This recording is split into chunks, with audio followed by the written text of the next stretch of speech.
Let's learn this gorgeous reception makeup today. तो सबसे पहले हमें फेस को बहुत ही अच्छे से क्लीन करना है एंड मैं यहाँ पे बता दूँ क्लाइंट की स्किन जो है दैट इज़ एक्सट्रीम ड्राई, तो उसी के अकॉर्डिंग आज हम मेकअप करेंगे। सबसे पहले स्टार्ट कर रहे हैं आई मेकअप से। तो आई मेकअप के लिए यहाँ पे मैंने सबसे पहले अपर वाटर लाइन पर लगा लिया है काजल, एंड जिससे कि आईज़ जो है वो बहुत ही सुंदर लगती हैं, फुलर लुक लगती है बिल्कुल। और इसी के बाद हम शुरू करेंगे अब फेस प्रेप से। तो यहाँ पे मैं लगा रही हूँ सेटाफिल का हाइड्रेटिंग लोशन, जिससे कि फेस जो है वो बहुत ही अच्छे से हाइड्रेट हो जाएगा। जैसे कि मैंने बताया कि क्लाइंट की स्किन एक्सट्रीम ड्राई है, लाइक कितना भी मॉइस्चराइज़र लगा लो उसके बाद भी ड्राइनेस रहती है। तो इसके लिए हम थोड़ा सा एक्स्ट्रा यहाँ पे मॉइस्चराइज़र यूज़ करेंगे और क्रीम बेस्ड प्रोडक्ट्स हम ज़्यादा से ज़्यादा यूज़ करेंगे टू अवॉइड ड्राइनेस। और यहाँ पे आप देख सकते हो बहुत ही अच्छे से मैं मसाज कर रही हूँ फेस पे, ताकि जितना भी ड्राइनेस है जहाँ जहाँ भी है वहाँ से अच्छे से वो ठीक हो जाए। और इसके बाद आई मेकअप के लिए मैं यूज़ कर रही हूँ Tarte shape tape concealer in the shade light sand. As you can see कि क्लाइंट की जो स्किन टोन है वो फेयर है, तो हम फेयर के अकॉर्डिंग ही सारे makeup products in shades use करेंगे। तो जनरली हम लाइट न्यूट्रल यूज़ करते हैं, बट यहाँ पे काफ़ी ज़्यादा फेयर स्किन है तो इसीलिए मैं लाइट सैंड यूज़ कर रही हूँ। इसके बाद हम पाउडर लॉक कर देंगे। पाउडर लॉक हमने किया है लॉरा मर्सियर ट्रांसलूसेंट पाउडर से, एंड क्लाइंट का जो आउटफिट है दैट इज़ लाइलैक यानी कि पर्पल कलर का आउटफिट है, और उसी के अकॉर्डिंग हम यहाँ पे आई मेकअप करेंगे। ग्लिटरी सा सुंदर सा आई मेकअप करेंगे। तो लाइट पिंक और पर्पल पहले मैंने लिया है अपर क्रीज पर, उसके बाद कॉर्नर्स पर प्रॉपर पर्पल शैडो लगाऊंगी और उसको बहुत ही अच्छे से ब्लेंड करूंगी। हल्का सा इनर तक लेके आऊंगी उसको, यानी कि मिडिल पार्ट तक लेके आऊंगी। ब्रश की हेल्प से ही सर्कुलर मोशन में हम लोग अच्छे से ब्लेंडिंग करते चले जाएंगे। उसके बाद इसको और थोड़ा सा इन्हांस करूँगी, तो मैंने और डार्क पर्पल शेड लिया और उसको थोड़ा सा और इन्हांस किया कॉर्नर्स पर। और अब बारी आती है मेरे फेवरेट स्टेप की, दैट इज़ शिमर शैडो। सो यहाँ पे मैं फिंगर की हेल्प से शैम्पेन वाइट कलर का शिमर शैडो लगा रही हूँ। आपको देखना है कि क्लाइंट के आउटफिट में कैसा कलर है। गोल्डन है तो गोल्डन लगा दो, शैम्पेन है तो शैम्पेन लगा दो, सिल्वर है तो सिल्वर लगा दो।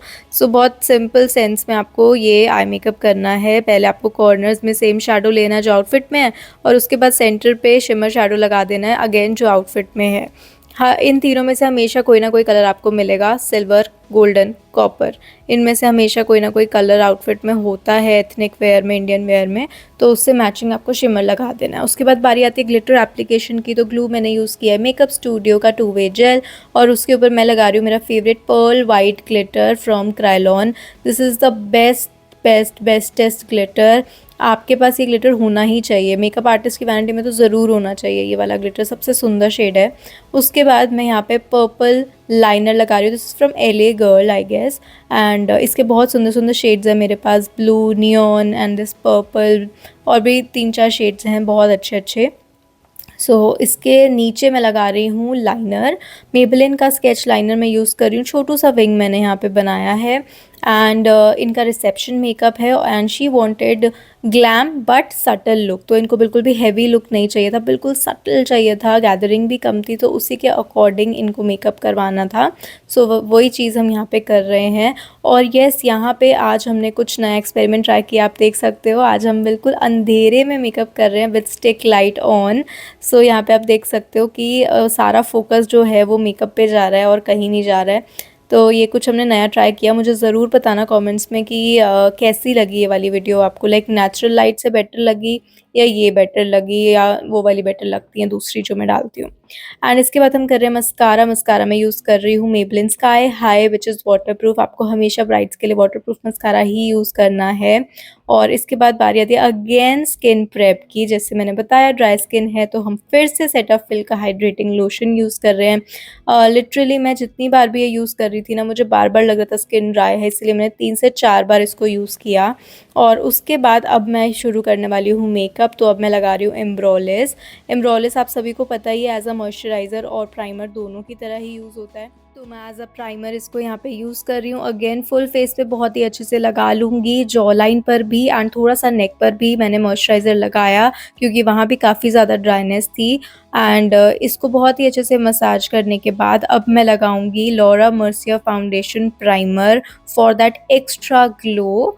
जब भी हमारी ड्राई स्किन होती है तो हमें एक्स्ट्रा विदिन ग्लो के लिए ज़्यादा हाइड्रेटिंग प्रोडक्ट्स लगाने होते हैं। आप इसकी जगह स्ट्रोब क्रीम भी लगा सकते हो। मैंने यहाँ पे लौरा मर्सिया का फाउंडेशन प्राइमर लगाया क्योंकि मुझे इसका ग्लो सबसे ज़्यादा बेस्ट लगता है। सो हाइलाइटिंग पॉइंट्स पर मैंने इसको लगाया। इसके बाद बारी आती है कंसीलिंग की। तो यहाँ पे इनके फेस पे बस थोड़ा-सा जो चीज़ थी दैट इज़ सेंसिटिव स्किन की वजह से काफ़ी ज़्यादा रेडनेस थी। तो उस रेडनेस को कवर हम कर रहे हैं यहाँ पे डायरेक्टली कंसीलर से। नो रेड करेक्टर या ग्रीन करेक्टर कोई नहीं लगा रहे हम रेडनेस को कट करने के लिए। डायरेक्टली कंसीलर लगा रही हूँ एक शेड ढाकर और उसको मैंने अंडर आइज़ पर लगाया एंड जहाँ-जहाँ पे रेडनेस फ़ील हो रही थी वहाँ-वहाँ पे लगाया। और 1-2 छोटे-छोटे जो एक्ने मार्क्स थे वहाँ पे भी कंसीलर से ही मैंने इसको कवर किया है। एंड कंसीलर लगाने के बाद पहले फिंगर से मैंने इसको डैब-डैब करके कवरेज दी और फिर जितना एक्स्ट्रा प्रोडक्ट था उसको मैंने ब्यूटी ब्लेंडर से डैब-डैब करके हटा दिया। उसके बाद यहाँ पे बारी आती है फाउंडेशन की। तो फाउंडेशन जो हमने यहाँ पे यूज़ किया है that is Make Up For Ever HD foundation in the shade Y225। और जब भी किसी को नेचुरल बेस चाहिए और ग्लोई बेस चाहिए तो मैं मेकअप फॉरएवर के फाउंडेशन सबसे ज़्यादा यूज़ करती हूँ because it gives that glowy makeup look. And यहाँ पे आप देख सकते हो कितना अच्छा ये स्किन लाइक टेक्सचर निकल के आया है। और जैसे कि आप मेरी वीडियोस देखते हो I don't use double double layers of foundations. तो इसीलिए मैं सिंगल लेयर ऑफ फाउंडेशन लिया है मैंने यहाँ पे और अच्छे से उसको अप्लाई किया है। और यहाँ पे मैंने डैब-डैब करके ब्यूटी ब्लेंडर से ही इसको अच्छे से ब्लेंड करा है। ब्लेंडर जो है दिस इज़ फ्रॉम मॉर्फी। तो जब मैंने मॉर्फी के ब्रशेज़ ऑर्डर किए थे तभी ये ब्लेंडर भी मुझे मिला था। और इसके साथ में अब हम कर रहे हैं हाइलाइटिंग क्रीम। हाइलाइटिंग के लिए मैं यहाँ पे यूज़ कर रही हूँ Tarte shape tape concealer in the shade light sand again, जो हमने आई मेकअप के लिए यूज़ किया था वही वाला।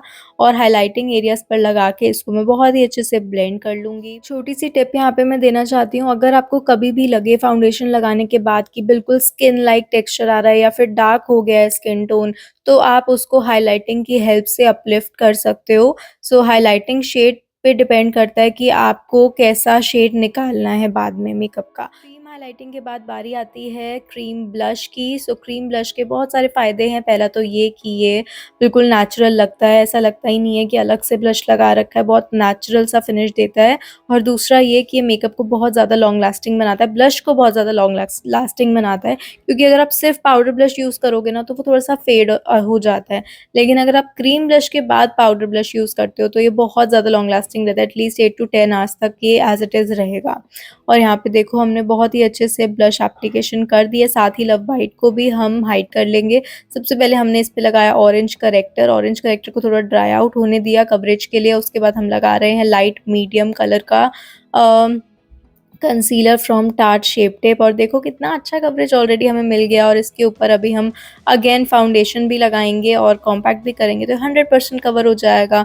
सो दैट्स द हैक। अगर आपको कोई भी डार्क प्रॉब्लम दिखे just use orange corrector and dark shade concealer, उसके बाद foundation and your problem will be solved.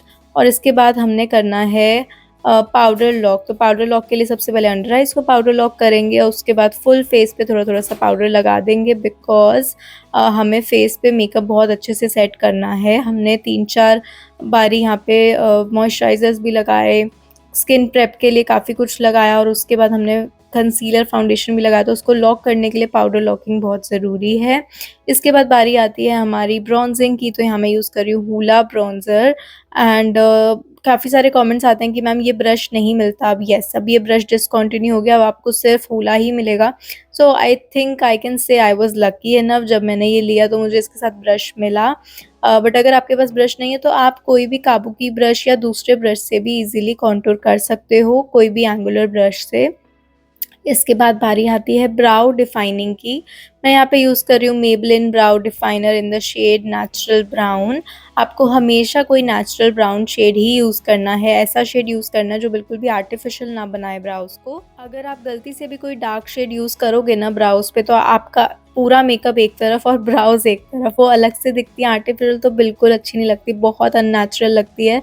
तो yes, I would always suggest to go with medium brown, natural brown, ऐसे ऐसे शेड्स ही आपको लेने हैं। और यहाँ पे हमने ब्राउज को जस्ट थोड़ा सा फिल किया एंड स्पूली की हेल्प से ब्रशन अप कर दिया, और ये देखो कितना नीट एंड क्लीन हो गई है हमारी ब्राउज। एंड इसके बाद बारी आती है काजल की। तो यहाँ पे मैं यूज़ कर रही हूँ मैक का काजल। This is waterproof, super super long lasting और बहुत ही ज़्यादा ब्लैक कलर का है। थोड़ा सा काजल मैंने मैक का लगाया, उसके ऊपर मैंने लगाया यहाँ पे ब्लू कलर का के ब्यूटी काजल। सो पर्पल पर्पल हर चीज़ नहीं करने का मन था, इसीलिए मैंने थोड़ा सा कंट्रास्ट में ये ब्लू काजल दिया, जो कि बहुत ज़्यादा सुंदर लग रहा था एंड में। एंड ये छोटी छोटी सी वो होती हैं टिप्स या ट्रिक्स कह लो, जिससे ना मेकअप गेम पलट जाती है।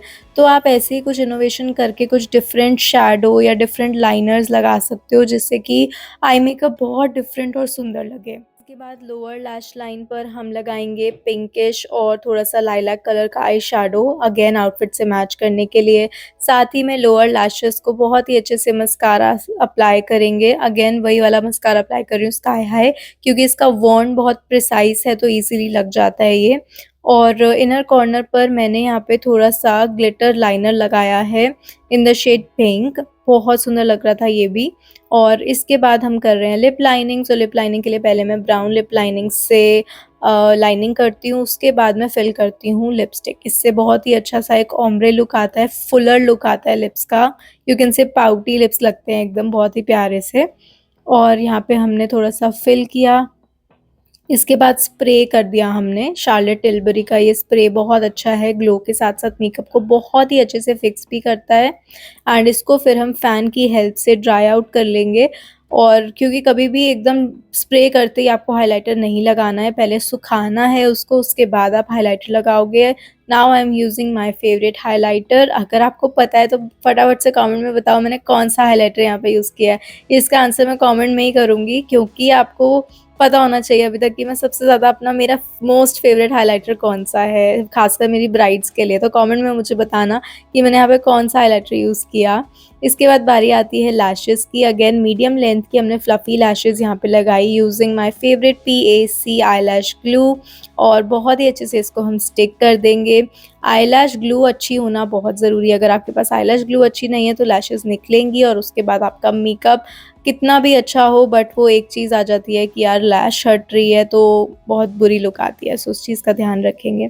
इसके बाद मैं यहाँ पे यूज़ कर रही हूँ मेरी ये रेवलॉन की liquid lipstick. This I got from Thailand, but अब ये आई गेस इंडिया में भी मिल जाती है easily. This is in the shade 007, और आप देख सकते हो कितना प्यारा शेड है, बिल्कुल भी मैट नहीं है, थोड़ा सा ग्लॉसी साइड पे ही है, और ये बहुत अच्छा सा न्यूडिश पिंक शेड है। And you can see the final look. किसी और वीडियोस देखने के लिए मोर लिखना मत भूलना। Thanks for watching.